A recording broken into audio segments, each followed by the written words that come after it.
Sejam bem-vindos a mais um episódio de Let's Talk, o podcast da NTT Data, para a gente poder falar de inovação. Hoje a gente vai falar para vocês aqui sobre Spatial Computing.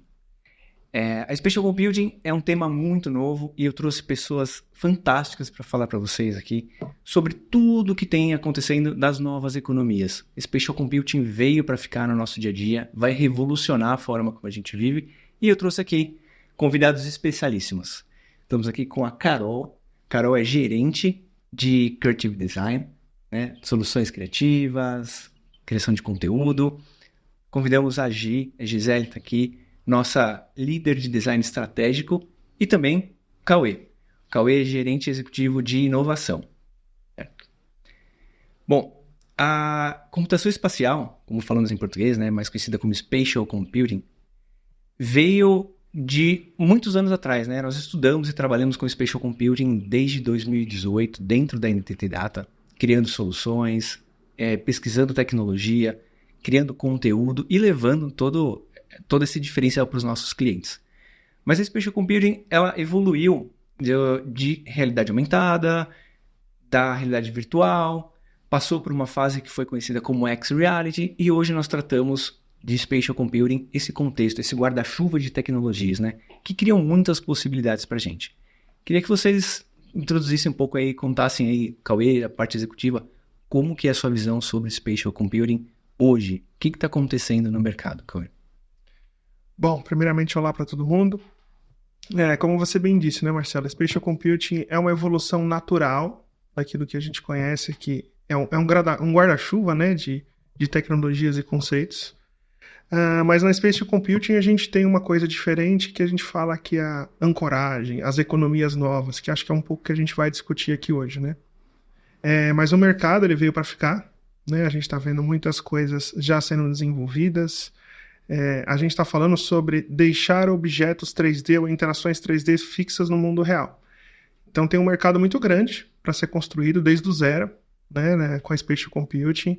E é isso que a gente vai explorar aqui, acredito, hoje um pouco. Né? Esses mercados, essas ideias, a gente trouxe as duas criativas nossas aqui para falar como é que a gente tangibiliza tudo isso. Verdade, Cauê. Bom, pessoal, desculpa porque eu não me apresentei, né? Eu sou Marcelo Salvo, líder de inovação aqui da NTT Data Brasil. E é verdade, Cauê, ela veio para ficar e vai trazer muitas inovações para a gente. Principalmente na forma como a gente cria conteúdo, né? Como que a gente vai colocar o Spatial Computing no nosso dia a dia, como que a gente vai levar novas soluções para os clientes. E a gente passa por vários pontos, né? Olhando para o lado de economia, a gente pensa em como que a gente vai criar. Qual vai ser a diferença, né, de trazer essas experiências de um mundo que a gente vivia que era 2D para esse mundo de espacialidade. Gi, você que é a nossa líder criativa, estratégica, pensa em todo o futuro aí. Como que você enxerga um pouquinho dessas aplicações no seu dia a dia? Cara, esse momento está sendo, né, muito falado, inclusive, né, no mercado, e é uma viradinha de chave, né, pra gente que lida com criação, com design, é uma viradinha de chave, porque, como você mesmo falou, a gente está acostumado com 2D, estamos acostumados aí com os formatos convencionais, né, de telas, por exemplo, e quando a gente fala sobre computação espacial, é um universo muito mais amplo, né, de você poder criar ali soluções que trazem a questão da imersão. Então eu vejo uma evolução absurda, assim, pra gente como criativo. Isso é como se fosse uma agulhinha, assim, na bolha que a gente estava vivendo até então, né? E eu acho que é um momento realmente pra gente não ter medo. Eu acho que quando novas tecnologias surgem, acho que o primeiro sentimento que a gente tem é de receio, de medo, de peraí, como é que vão ficar as outras tecnologias que a gente estava utilizando, os outros canais que a gente estava utilizando, mas é um momento novo e que a gente tem que aproveitar. Eu acho que tem muitos desafios, tem muitas oportunidades, mas para nós criativo é realmente um campo aí muito, muito bom, né, com muitas oportunidades mesmo, falando de criatividade mesmo, né? Eu acho que é um campo aí bem, bem fértil, eu diria. Eu particularmente enxergo muitas oportunidades, né? Para o mundo criativo como um todo. Sim. A gente está abrindo portas que estavam não trancadas, mas estavam escondidas, né? A gente começa a ter acesso, começa a trazer dispositivos para um público maior e as experiências vão evoluindo conforme o tempo. Então, os desafios que a gente vivia no mundo de criação para mobile, 2D, eles estão se transformando. Então, as oportunidades são, assim, absurdamente novas e grandes. Quando a gente fala de projetos de spatial computing aqui dentro, a gente sempre pensa grande porque a gente mira lá na frente, constrói olhando para o futuro. E gradativamente as coisas vão sendo construídas, né? As experiências todas evoluem de uma forma muito boa. Carolzinha, posso fazer uma pergunta para você? Pode. Pensando, né, na parte de liderar esses times, de construir esse conhecimento, né, com as pessoas, como que a gente pode trazer isso para o nosso dia a dia? Você tem um pouco de experiência já com esses times, lida com muita gente de design, parte de UX também, né? Você está sempre nesse dia a dia com o time. Como que é? É enriquecedor, né, eu diria, porque quem não quer pegar um projeto desse, né? Eu acho que os clientes têm essa necessidade, essa vontade de estar acompanhando o mercado e ser o primeiro, ou ser o mais inovador, ou trazer uma experiência diferenciada, ou fazer com que o consumidor lembre dele por conta dessa experiência.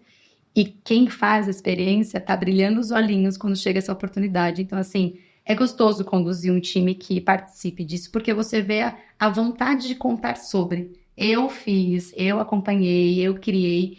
E como a Gi falou, a gente sai da bolha da criatividade, porque assim, criativos mal estão na bolha, né? Porque eles já têm a mente mais aberta, né? Já tem muito essa questão de dar uma viajada, de pensar amplo e tal.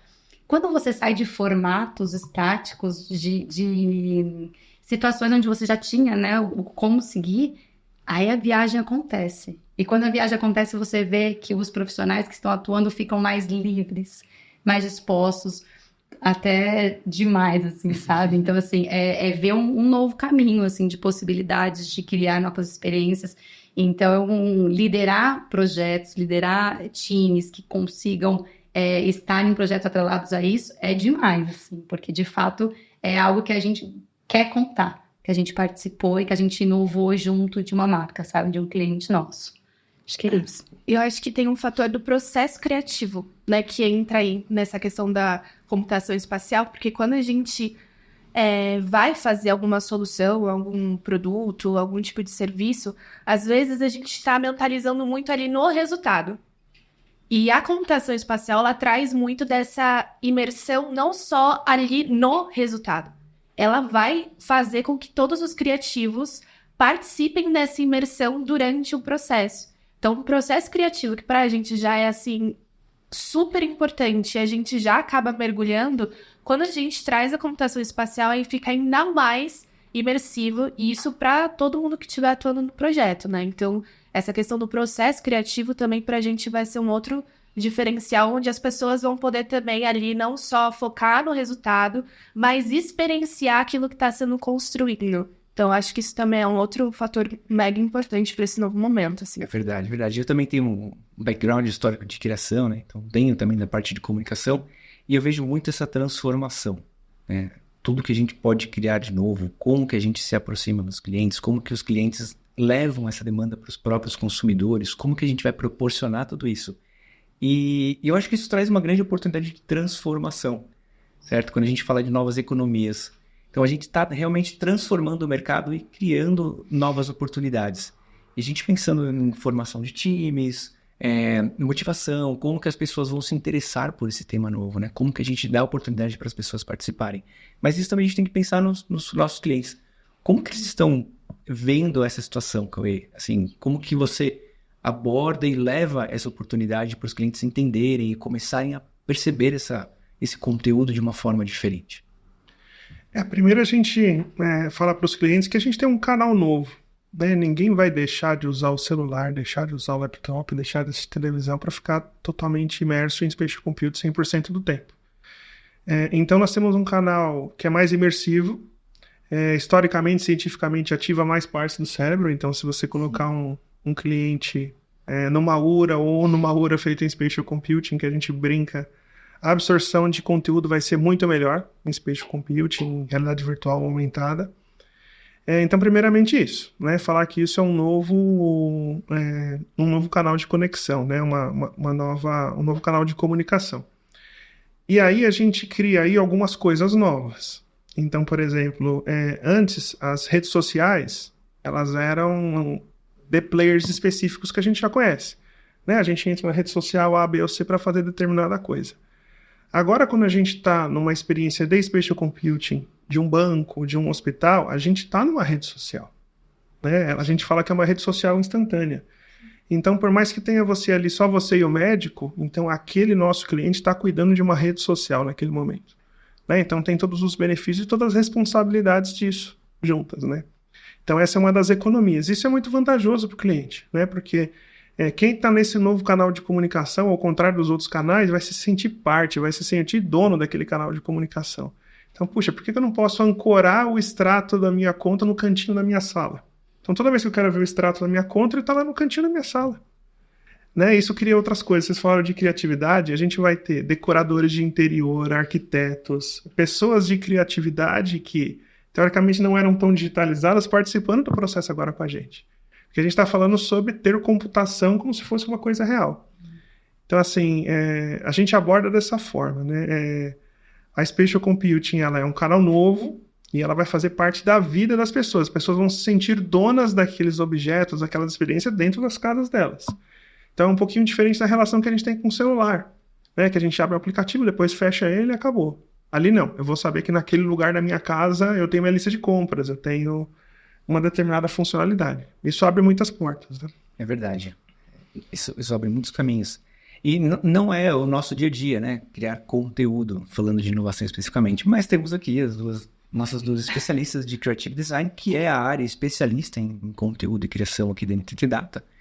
E assim, saindo um pouco do nosso dia a dia, como que vocês veem a Spatial Computing alterando, transformando a indústria como um todo de criação de conteúdo? Porque a gente fala desde de colocar vídeo nas ruas, criar espaços imersivos dentro de uma empresa, dentro de uma área para um público. Como que vocês veem esse movimento transformando, né, o dia a dia de quem cria conteúdo? Vocês veem uma oportunidade legal? Super. Vocês já aplicam alguma coisa? Como que tá para vocês? Super. Acho que a questão da computação espacial, como a gente, né, já comentou aqui, que dá essa amplitude maior, né, dos diversos formatos que agora também os criativos vão ter ali para criar, né? Então, os diversos formatos de aplicação também desses conteúdos. Hoje, basicamente, o processo criativo recebe a demanda, né, ali para você criar um conteúdo, seja um vídeo, seja um texto, seja uma apresentação, e aí depois você define até o formato, né? Você cria ali o conteúdo e define o formato. Hoje, com essa amplitude de computação espacial, a gente percebe que até novas questões técnicas também vão ter que ser desenvolvidas a partir do momento que a gente vai ter essas experiências ancoradas no ambiente físico. Então, a gente vai ter que também ter aí questões técnicas até mais complexas, né? A partir do momento que você vai querer compartilhar, por exemplo, um vídeo ou algum outro tipo de experiência, você vai ter que fazer com que aquilo seja acessível ou aplicado nos diversos ambientes que a gente vai ter aquela representação, aquela experiência, né? Então, novos designers com novos tipos de técnicas, por exemplo, vão ter que ser aí desenvolvidos. Eu acho que isso vai ter que cada vez mais ser fomentado também no mercado, essa questão técnica em si, sabe? De como que a gente vai poder, por exemplo, a partir de uma experiência, de uma interface que a pessoa, por exemplo, vai poder ali interagir com a experiência. Qual é a tipografia ideal? Quais os ícones ideais? Quais o layout ideal para aquele tipo de experiência que vai estar ancorado no ambiente? Então, os conteúdos, eles vão ser diversos, mas eles vão ter que também ser acessíveis a esses diversos ambientes que a gente vai ter ali, né, a possibilidade de interagir também.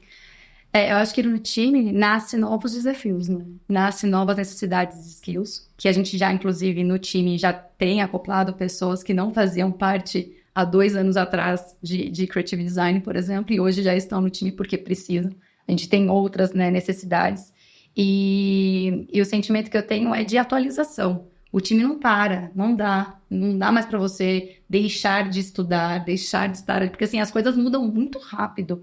E essa questão da gente estar se atualizando e querendo acompanhar, de a gente sugerir para o cliente, né, novas maneiras de se apresentar para o público, de estar dentro de casa com uma fatura no cantinho, é necessário que o time esteja envolvido, que esteja acompanhando a inovação, né, que está chegando e estudando, precisa, assim. Então, acho que esse movimento vem com uma grande evolução, assim, de fato é uma movimentação, e eu acho que todo mundo está se adequando a isso, tanto os clientes, né, que a gente tem que abordar e contar o porquê de estar nesse caminho, quanto o time, que precisa estar anos-luz, assim, para conseguir propor, né, essas experiências tão inovadoras para os clientes. É legal, a gente conversa bastante sobre o acesso, né? De como que as pessoas podem experimentar. A gente está conversando agora há pouquinho. Como que a gente vai deixar as pessoas experimentar esses novos devices, esses óculos novos, as ferramentas que vão surgir. Então, assim, é uma preocupação constante. É uma coisa que eu gosto, né? Essa nova tecnologia impulsiona a gente para frente. Ela faz a gente estar sempre em movimento. Então, a gente não pode ficar olhando a curto prazo só na técnica, mas como levar essa estratégia adiante. Porque a gente está falando de novas economias. Então, tudo que vai ser criado não é só para a tecnologia, mas as pessoas também são super importantes nesse tema. A economia, ela vem desde a tecnologia como um serviço, como um produto, mas a economia da formação, de fazer as pessoas entenderem e terem conhecimento para criar, né? Coisas que tenham valor, que tragam um significado para o nosso dia a dia. Eu gosto bastante de falar que a gente aproveita o conhecimento prévio, né, do mundo 2D, de mundo de mobile, para transformar essas tecnologias em algo útil. Uhum. Então, a gente pode olhar as pessoas e a tecnologia. E pensando em tecnologia, eu acho que a gente tem grandes desafios no futuro. Como que a gente vai fazer a gestão desses dados, desses assets digitais? A gente conversa bastante sobre a custódia, né? Quem vai ser o proprietário de um item digital de computação espacial? Como que a gente pode transformar isso aí, Camille? A gente fala muito, né, de propriedade digital, né? Onde é que a gente vai guardar tudo isso? Né? Então, tem duas coisas muito críticas a serem guardadas na Spatial Computing como um todo. Aqui, primeiro, é a minha propriedade de alguma coisa. Então, a minha propriedade sobre uma NFT, sobre um avatar, enfim. E a gente brinca aqui, né? Eu quero guardar onde isso, né? A gente fica... Onde seriam as empresas que a gente confia e guarda? A gente sempre lembra lá do episódio do Pica-Pau que ele vai guardar dinheiro no banco, né? Que ele coloca o saquinho de dinheiro em cima da mesa. E é um pouco do que a gente pensa, assim. A gente acredita que os players financeiros vão ser os que primeiro vão passar essa imagem de bem guardadores desses assets digitais. Então, se eu tenho, por exemplo, ali o meu avatar não é a representação física, mas a minha digital identity, né? Que tem o meus dados médicos, meu histórico médico, o histórico da minha família, onde é que eu vou guardar isso? Né? Eu vou querer guardar num lugar confiável, que, enfim, além de fazer um bom backup, não permite que meus dados sejam levados por algum motivo. A gente até vê, né? Sempre a gente fala do setor bancário, claro que vão surgir outros players especializados nisso, mas serão os primeiros que vão ter essa economia a se oferecer. São os mesmos que vão oferecer uns seguros, por exemplo. Então, alguém roubou minha digital identity, eu vou poder acionar um seguro do banco. Mas essa custódia é extremamente importante. Outro ponto importante, eu vou num médico, por exemplo, ou posso emprestar um pedacinho do meu avatar para alguém comprar um presente para mim. Quero passar ali meu tamanho de camisa. Eu tenho que permissionar meu asset digital, então eu tenho que confiar nesse player para ele permissionar para um terceiro aquela informação que eu tenho.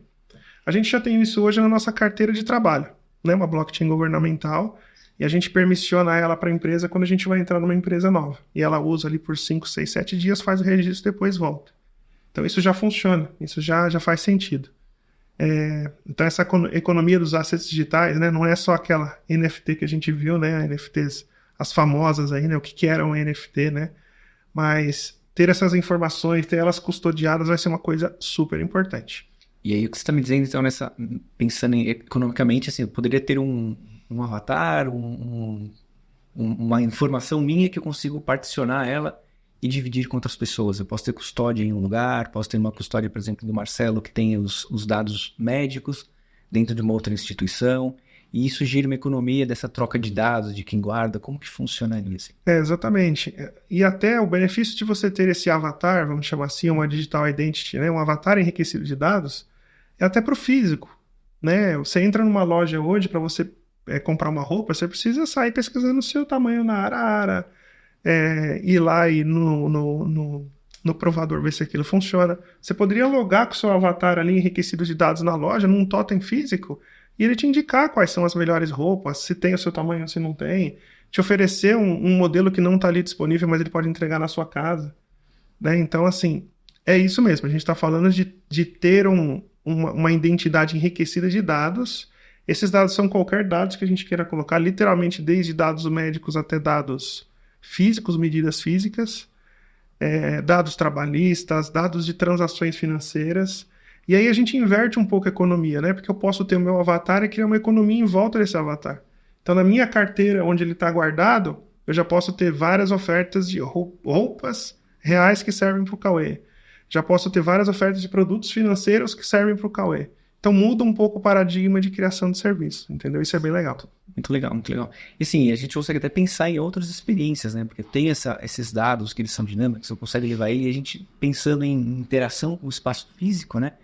A gente pode criar várias experiências. Então, eu vou numa loja, eu chego lá, a loja já tem a minha informação, ela já consegue me oferecer um produto específico, consegue ter um atendimento personalizado. A gente consegue criar bastante coisa. Você veja, assim, como que a gente pode transformar alguma ideia no futuro, assim, como que isso pode acontecer? Qual o benefício que poderia trazer para uma experiência realmente que faça diferença? Eu acho que essa questão do fator da intuição, de ser mais intuitivo e a otimização, eu acho que isso vai favorecer muito as marcas, assim, no processo de você adquirir um produto ou algum serviço. A experiência em si, além de trazer a imersão, é claro, a gente está ainda em evolução, isso a gente sabe que ainda a gente precisa furar bolha, a questão da literacia digital no Brasil, a gente sabe ainda que ainda assim é muito baixo, por mais que o Brasil seja um dos países que mais investe em tecnologia. Eu vejo que quando a gente chegar nesse ponto, onde a tecnologia ela vai ser mais acessível ao público em geral, as marcas elas vão ter grandes oportunidades dessa questão mesmo de otimização e de ser mais intuitivo ali no processo mesmo, na jornada de aquisição de algum tipo de produto, sabe?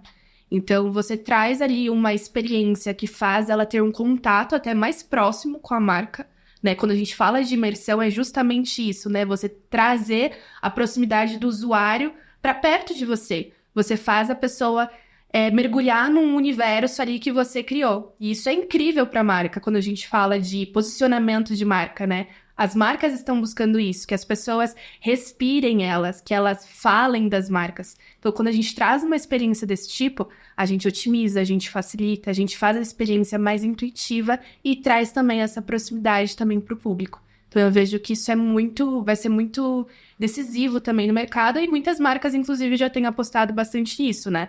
Em ativações de marcas, em eventos, quando a gente vai também, que tem alguns tipos de experiência desse tipo, sempre não, né? Mas na maioria das vezes com esse objetivo. Legal. E quando você fala de se aproximar de marcas, eu acho muito interessante, porque é uma forma diferente de aproximação, né? A gente está falando Total. de não enviar o conteúdo para a pessoa, mas a pessoa fazer parte, né? A diferença de interação é muito grande, porque no ambiente físico, onde eu vou interagir com uma marca, com um conteúdo que foi criado para aquele espaço. Total. E quando a gente está falando de Spatial Computing, a gente tem que ter formas de colocar esse objeto lá dentro. Então, eu entro numa loja, a loja está toda personalizada para o meu consumo, para o meu interesse. Então, assim, como que a gente vai colocar esses conteúdos? Tecnicamente falando, essa forma de ancorar objetos 3D, experiências dentro desses espaços, muda ou gera grandes oportunidades para os nossos clientes ou para o mercado como um todo? Sim. Até antes de falar da âncora, uma coisa que eu queria comentar é a possibilidade de a gente fazer análise de dados espaciais, né? Então, Spatial Analytics, que a gente chama.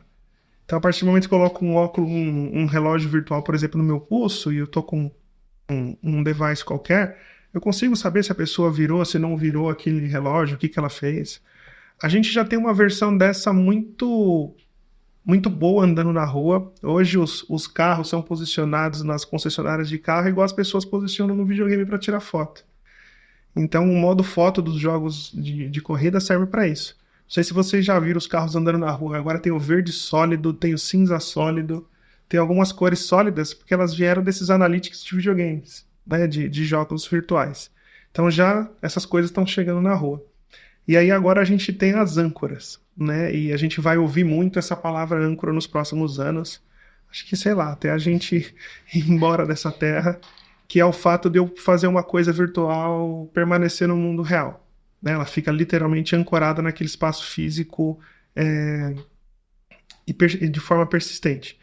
Então isso é uma forma onde as empresas que conseguirem fazer essa âncora da melhor forma possível, persistir ela com precisão, vão ter uma vantagem absurda. Porque a gente tem várias experiências de realidade aumentada, de spatial computing, que vão depender delas. Então, quando eu estou andando com o meu carro, eu vou poder ter realidade aumentada no para-brisa do carro. Quando eu estou andando com o meu óculos ou com um outro dispositivo, eu vou poder ver coisas na rua ancorada, dentro de casa. Então, essa persistência, né? Quem for dono dessa precisão dessas âncoras está na frente. Está na frente com certeza. E como eu falei, né? Poxa, eu sei que lá do lado da geladeira da minha casa tem uma lista de compras virtual. Então, tem que estar sempre lá. Porque o filho também vai lá colocar uma coisa na lista de compras, a esposa, a mãe. Então, assim, quem for o dono dessa tecnologia e quem fazer essa experiência ser melhor está na frente com certeza. É legal, porque a gente pensa nessas âncoras, o conteúdo ele é multiusuário, né? Ele é uma experiência compartilhada, porque é o espaço físico que manda mesmo. Então você interage de acordo com o que tem ali, mas o que eu vejo, a Carol vê, o Cauê vê, a Gi também. Então a gente vai interagir com os mesmos conteúdos. E isso traz uma necessidade técnica de conhecimento que é desafiadora. Eu sei como que assim, os times, né, dentro de inovação, a gente está mais acostumado, está mais preparado, porque a gente conversa, a gente vive um pouquinho mais desse dia a dia. E parte do desafio, quando a gente falou de pessoas, é levar esse conhecimento. Como que a gente pode se aproximar disso, para trazer esses times que estão envolvidos nos projetos para esse dia a dia de respirar um pouco mais spatial computing? Eu acho que, por se tratar de criativos, eles já possuem essa vontade de dar esse passinho, sabe? De ir além, de estar atualizado do que está acontecendo. Embora antes eles não aplicavam tanto. Mas eu acho que existe essa vontade de acompanhar, porque no momento que eu puder fazer, eu vou colocar em prática, sabe? Então a gente vê essa movimentação acontecendo naturalmente no time. E é engraçado que eles sugerem, né, essas novos comportamentos, porque tudo que a gente está dizendo aqui, olha como que vai ser o nosso comportamento no futuro, né? Ou futuro, ou daqui a um mês, daqui a alguns meses. A gente vai mudar muito. A gente vai mudar muito a maneira como a gente compra, como a gente consome, como a gente vê uma lista de supermercado, como a gente vê o nosso trapo na nossa casa. Então, eu acho que a questão do criativo é muito querer entender o comportamento, e a gente fala muito sobre isso. A gente tá até trocando essa semana, eu e a Gi, de comportamentos mesmo, de perfis, né, hoje que a gente encontra espalhado, né? Então tem a pessoa que quer uma coisa mais primitiva, que não quer nada de tecnologia, e tem um entusiasta que quer viver isso, que quer a casa toda inteligente, que quer se apropriar disso, de ter os seus âncoras, de consumir esse tipo de tecnologia. E se tratando de criativo, a gente se vê muito nesse perfil, que é um perfil que quer acompanhar, que quer fazer com que a criatividade dele saia do comum, do já conhecido, e explore, né? E acho que assim, a gente fala muito sobre sair da caixinha, não que não tenha mais limites, tem, mas assim, virou um mundo de oportunidades, sabe? Então a questão aqui do criativo é acompanhar, é estar antenado, é óbvio, ver aonde que vai agregar ou não para a marca, para o cliente que a gente está trabalhando. Mas eu acho que é muito essa questão de imersão, de qual a experiência que você gostaria de ter.